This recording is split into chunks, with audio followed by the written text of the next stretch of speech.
क्या आपने कभी सोचा है कि जब हम खुद को कुछ नहीं समझते, तब सारा ब्रह्मांड कैसे हमारे भीतर समा जाता है? जब हम अहंकार की हर परत को उतार फेंकते हैं, तभी एक ऐसा मौन जन्म लेता है जो ईश्वर की भाषा बन जाता है। और यही मौन, यही शून्यता वह द्वार है जिससे होकर हम उस अनंत सत्ता से एकाकार होते हैं। परमहंस योगानंदा कहते थे, जब तक तुम अपने मैं को समाप्त नहीं कर देते, तब तक ईश्वर तुम्हारे भीतर प्रवेश नहीं करता। शून्य होना कोई अभाव नहीं, यह सबसे बड़ा पूर्णत्व है। यह वह स्थिति है जहां व्यक्ति खुद को मिटाकर उस परम सत्ता का प्रतिबिंब बन जाता है। आज का मानव दुखी है क्योंकि वह स्वयं को बहुत कुछ समझता है, एक पद, एक नाम, एक पहचान, लेकिन यही पहचान उसे सीमाओं में बांध देती है। ईश्वर तो असीम है, वह किसी पहचान में कैद नहीं होता। जब हम शून्य होते हैं, तभी उस असीम को अपने भीतर जगह दे पाते हैं। जब हम कुछ बनने की कोशिश करते हैं, हम खुद को सीमाओं में बांधते हैं। मैं ये हूं, मैं वह हूं, मुझे ये चाहिए, मुझे वो बनना है। यह सब इच्छाओं की आग है जो अंत में केवल राख देती है। लेकिन जब कोई कहता है, मैं कुछ नहीं हूं, मैं तो केवल तेरा माध्यम हूं प्रभु, तब ईश्वर स्वयं उस शून्य को भर देता है। यह शून्यता आत्मा की सबसे सुंदर अवस्था है। जैसे मिट्टी खुद को खाली करती है तो बीज अंकुरित होते हैं, वैसे ही जब आत्मा खुद को खाली करती है, तब उसमें दिव्यता फूट पड़ती है। परमहंस योगानंदा ने बार बार इस शून्यता की महिमा का बखान किया है। उनके जीवन का हर क्षण, हर साधना, हर उपदेश इसी ओर संकेत करता है। अहम का विसर्जन ही ईश्वर का वरण है। एक बार की बात है, वे एकांत में ध्यान मग्न थे। उनके शिष्य पूछ बैठे, गुरुदेव, आप इतने मौन क्यों रहते हैं? उन्होंने आंखें खोली और मुस्कुराकर बोले, क्योंकि जब मैं बोलता हूं तो मैं होता हूं, जब मैं मौन होता हूं तब केवल ईश्वर होता है। उनके इन शब्दों में ब्रह्म ज्ञान की गहराई छिपी थी। मौन यानी शून्यता, और शून्यता यानी परमात्मा की उपस्थिति। आधुनिक जीवन में हम निरंतर कुछ न कुछ बनने, पाने और दिखाने में लगे रहते हैं। एक नाम, एक ब्रांड, एक पहचान, हम खुद को इन सब चीजों में बांध चुके हैं। लेकिन यही पहचानें हमें हमारे आत्म स्वरूप से दूर ले जाती हैं। जब तक मैं बना रहेगा, तब तक वह नहीं आ पाएगा। इसलिए योगानंद जी कहते हैं, खुद को मिटाओ ताकि ईश्वर तुम्हारे भीतर जन्म ले सके। यह मिटना आसान नहीं होता, लेकिन यही साधना का मूल है। जब साधक भीतर की यात्रा पर निकलता है, तो उसे सबसे पहले अपने ही भीतर के अहंकार के राक्षस से युद्ध करना होता है। यह राक्षस बद्धा मायावी होता है। वह कभी ज्ञान के रूप में आता है, कभी सेवा के रूप में, और कभी धर्म के नाम पर।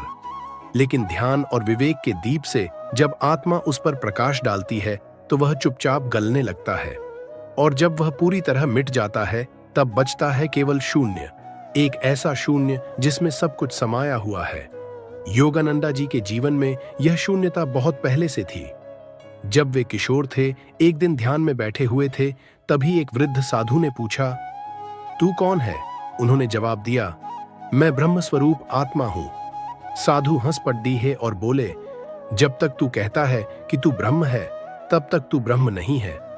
ब्रह्म वही होता है जो खुद को भी भूल चुका होता है। यह बात योगानंद जी के हृदय में उतर गई। उसी दिन से उन्होंने मैं का त्याग करना प्रारंभ किया, और फिर धीरे धीरे वर्षों की साधना के बाद वे उस स्थिति में पहुंचे जहां केवल ईश्वर ही बोलते थे, वे नहीं। शून्यता कोई लक्ष्य नहीं, यह एक अवस्था है जो तब आती है जब हम सब कुछ छोड़ देते हैं। जब हम इच्छा भी छोड़ देते हैं, मोक्ष की आकांक्षा भी छोड़ देते हैं। जब हम केवल होने में टिक जाते हैं, तब शून्यता उतरती है। यह शून्यता एक दिव्य मौन है जो अंतरात्मा को भी चुप करा देता है, और उसी मौन में ईश्वर का संगीत बजता है। उसी मौन में ब्रह्मांड की चेतना हमारे भीतर प्रवाहित होती है। योगानंदा जी कहते हैं, जब तुम पूर्ण रूप से शून्य हो जाते हो, तब ईश्वर तुम्हें भरने आता है। तुम एक पात्र बन जाते हो, एक खाली पात्र जिसमें वह सर्वव्यापी सत्ता समा सकती है। आज की दुनिया में हर व्यक्ति कुछ बनने की दौड़ में है। कोई अमीर बनना चाहता है, कोई ज्ञानी, कोई प्रसिद्ध, कोई संत। लेकिन शून्यता इन सब के विपरीत है। शून्यता कहती है, ना मुझे अमीरी चाहिए, ना प्रसिद्ध, ना ज्ञान, ना मोक्ष, मुझे तो सिर्फ तू चाहिए प्रभु। और जब यह कह दिया जाता है, जब यह प्रार्थना भीतर से उठती है, तभी ईश्वर मुस्कुराता है और कहता है, अब तू तैयार है। परमहंस योगानंदा इस अवस्था को दिव्य भूख कहते हैं, जब आत्मा संसार से नहीं बल्कि केवल परमात्मा से तृप्त होना चाहती है। यह भूख शून्यता से ही जन्म लेती है, जब आत्मा को संसार का कोई आकर्षण शेष नहीं रहता। योगानंदा जी का एक प्रसिद्ध अनुभव है। एक दिन वे ध्यान में बैठे थे और अचानक उन्हें लगा जैसे उनकी देह गल रही है, जैसे वे शरीर नहीं केवल एक प्रकाश हैं, जैसे वे नहीं केवल ऊर्जा है। और उसी ऊर्जा में उन्हें ईश्वर का अनुभव हुआ। उन्होंने लिखा, मैं नहीं था, केवल वही था, मैं शून्य था और उसी में ईश्वर ने मुझे भर दिया। यह अनुभव साधना की चरम अवस्था है, जहां साधक और साध्य का भेद मिट जाता है, जहां मैं और वह एक हो जाते हैं।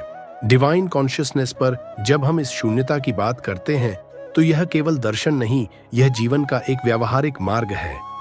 यह मार्ग सिखाता है कि कैसे अपने विचारों को शांत करें, कैसे अपनी पहचान को धीरे धीरे विसर्जित करें।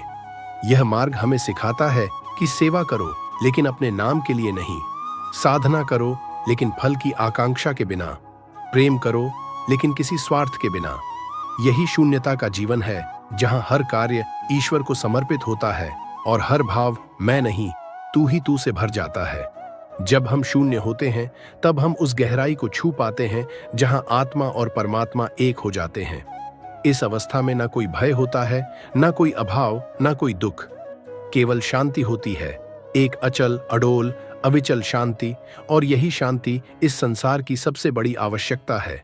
योगानंद जी कहते हैं, तुम्हें दुनिया को बदलने की जरूरत नहीं, बस खुद को शून्य बना लो, दुनिया अपने आप बदल जाएगी। यह वाक्य हमें भीतर से झकझोर देता है, क्योंकि हम बाहर बहुत खोज चुके हैं लेकिन भीतर झांकना भूल गए हैं। यही कारण है कि जब हम डिवाइन कॉन्शियसनेस पर इस विषय को उठाते हैं तो हमारा उद्देश्य केवल ज्ञान देना नहीं होता, बल्कि उस ज्ञान को जीवन में उतारने की प्रेरणा देना होता है। शून्यता का अर्थ है संपूर्ण समर्पण, और समर्पण तब होता है जब विश्वास हो कि जो होगा वही सर्वोत्तम होगा। जब यह विश्वास पक्का हो जाता है तब हम नियंत्रण छोड़ते हैं, और जब हम नियंत्रण छोड़ते हैं तब ईश्वर हमें अपने हाथों में ले लेता है। तो चलिए आज से एक अभ्यास करें। रोज सुबह आंखें बंद करके केवल यही भाव करें, मैं कुछ नहीं हूं प्रभु, मैं तो केवल तेरा एक माध्यम हूं। जो तू चाहे वही हो, मेरा कोई अस्तित्व नहीं, सब कुछ तू है। यह अभ्यास धीरे धीरे हमारी चेतना को उस शून्यता की ओर ले जाएगा जहां से अनंत प्रेम, अनंत शांति और अनंत शक्ति का प्रवाह प्रारंभ होता है। यही वह अवस्था है जहां जाकर हम सच में कहते हैं, शून्य बनो, सब कुछ पा लोगे। जब आत्मा शून्यता की ओर अग्रसर होती है तो यह मार्ग बाहर से जितना शांत दिखता है, भीतर से उतना ही उथल पुथल से भरा होता है। यह एक आंतरिक संग्राम है जिसमें हमें हर क्षण अपने अहंकार, अपनी आदतों, अपने पुराने विचारों से युद्ध करना होता है। लेकिन जब एक साधक इस संघर्ष को स्वीकार करता है, जब वह उस मौन की यात्रा में प्रवेश करता है, तब धीरे धीरे आत्मा हल्की होने लगती है। परमहंसा योगानंदा कहते हैं कि यह वही स्थिति है जब आत्मा अपने वास्तविक स्वरूप की ओर लौट रही होती है। एक ऐसा स्वरूप जहां कोई बोझ नहीं, कोई भय नहीं, कोई आग्रह नहीं, केवल मौन, केवल शांति, केवल प्रेम। शून्य बनना कोई एक दिन की साधना नहीं है, यह तो निरंतर खुद को समर्पित करने की प्रक्रिया है। कभी कभी हम ध्यान में बैठते हैं लेकिन मन कहता है, कुछ तो अनुभव हो, कोई दिव्य प्रकाश दिखे, कुछ तो घटित हो। लेकिन यहीं पर अहंकार फिर से प्रवेश कर जाता है। हम ईश्वर से भी व्यापार करना चाहते हैं। लेकिन योगानंदा जी कहते हैं, सच्चा ध्यान वह है जहां साधक कहे, मुझे कुछ नहीं चाहिए प्रभु, बस तू चाहिए। जब यह भाव भीतर से निकलता है तो साधना का हर क्षण परम आनंद से भरने लगता है। एक बार एक शिष्य ने योगानंदा जी से पूछा, गुरुदेव, शून्य बनने से डर लगता है, जैसे मैं कहीं खो न जाऊं। वे मुस्कुराए और बोले, शून्य बनना खोना नहीं है, यह तो वह अवस्था है जहां तुम पहली बार खुद को पा लेते हो। यह उत्तर बहुत गहरे अर्थ लिए हुए था। जब तक हम मैं को थामे रहते हैं तब तक हम एक सीमित दृष्टिकोण में रहते हैं, लेकिन जैसे ही हम उसे छोड़ते हैं, जैसे ही हम कहने लगते हैं मैं कुछ नहीं, तभी ब्रह्मांड हमारे भीतर उतरने लगता है। योगानंदा जी के जीवन का एक और सुंदर प्रसंग है। एक दिन वे ध्यान में इतने लीन थे कि शरीर की चेतना भी खो गई। जब ध्यान टूटा तो उन्होंने अपने शिष्यों से कहा, मैं नहीं था, केवल परमात्मा था। और उस क्षण मैंने जाना कि जो कुछ भी मैं अब तक समझता रहा वह केवल भ्रम था। सच्चाई तो शून्य में छिपी है। उन्होंने यह भी कहा कि जब हम सचमुच शून्य होते हैं तब हमें यह भी याद नहीं रहता कि हम ध्यान में हैं या नहीं। केवल एक मौन होता है, गहराई से गूंजता हुआ मौन, जो परमात्मा की उपस्थिति बन जाता है। डिवाइन कॉन्शियसनेस पर हम जो यह संदेश साझा कर रहे हैं उसका उद्देश्य केवल दर्शन को दोहराना नहीं है, बल्कि आपको उस मार्ग की ओर प्रेरित करना है जहां यह सब केवल विचार नहीं, अनुभव बन जाए।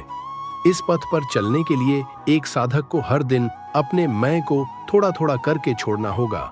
सेवा करनी होगी लेकिन नाम के बिना, प्रेम करना होगा लेकिन शर्तों के बिना, ध्यान करना होगा लेकिन अपेक्षाओं के बिना। और यही अभ्यास एक दिन उस अवस्था तक पहुंचाएगा जहां से कोई वापसी नहीं, जहां से आत्मा ब्रह्म के साथ एकाकार हो जाती है। योगानंदा जी का यह सिखाया गया सत्य आज भी उतना ही प्रासंगिक है जितना उनके समय था। आज की दुनिया में जहां हर कोई खुद को साबित करने में व्यस्त है, वहां यह विचार कि खुद को मिटा दो बहुत साहस मांगता है। लेकिन जो ऐसा कर पाता है वही मुक्त होता है, और यही मुक्ति असली सफलता है। शून्य बनकर जब हम अपने भीतर की दिव्यता को पहचान लेते हैं, तब हम न केवल अपने जीवन को बदलते हैं बल्कि आसपास की दुनिया को भी प्रकाशित करने लगते हैं। शून्यता कोई नकार नहीं, यह सबसे बड़ा स्वीकार है। यह स्वीकार है कि हम कुछ नहीं जानते, कुछ नहीं समझते, कुछ नहीं है, और इसी स्वीकार में ज्ञान की धारा बहती है, इसी में प्रकाश फूटता है, इसी में ईश्वर का प्रवेश होता है। जब आत्मा पूरी तरह शुद्ध हो जाती है, जब वह बिल्कुल खाली होती है, तब वही ईश्वर का मंदिर बन जाती है। और तब बिना कुछ कहे, बिना कुछ किए उस आत्मा से ही सेवा होती है, प्रेम होता है, करुणा होती है। अब एक अंतिम बिंदु पर आते हैं। शून्यता का अर्थ यह नहीं कि हम निष्क्रिय हो जाएं, बल्कि इसका अर्थ यह है कि हम अपने हर कर्म को ईश्वर को समर्पित करें। हम कार्य करें लेकिन फल की चिंता के बिना। हम बोलें लेकिन केवल तब जब मौन के भीतर से कोई सत्य उठे। हम प्रेम करें लेकिन उसमें स्वयं का नाम ना हो। ऐसा जीवन ही शून्य का जीवन है, जहां हर क्षण ईश्वर की उपस्थिति में बीतता है। और यही अंत नहीं, यही तो शुरुआत है एक नए जीवन की, एक नए दृष्टिकोण की, जहां बाहरी कुछ नहीं बदलता लेकिन भीतर से सब कुछ रूपांतरित हो जाता है।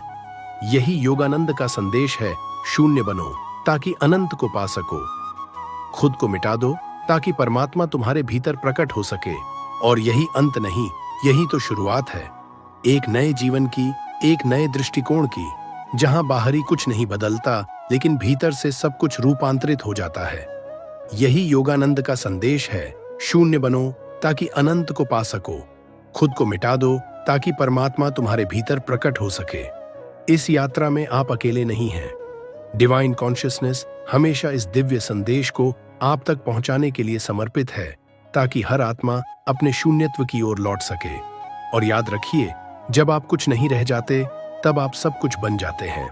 डिवाइन कॉन्शियसनेस अंतिम भाव, शून्य बनो और वह स्वयं तुम्हें पूर्ण कर देगा।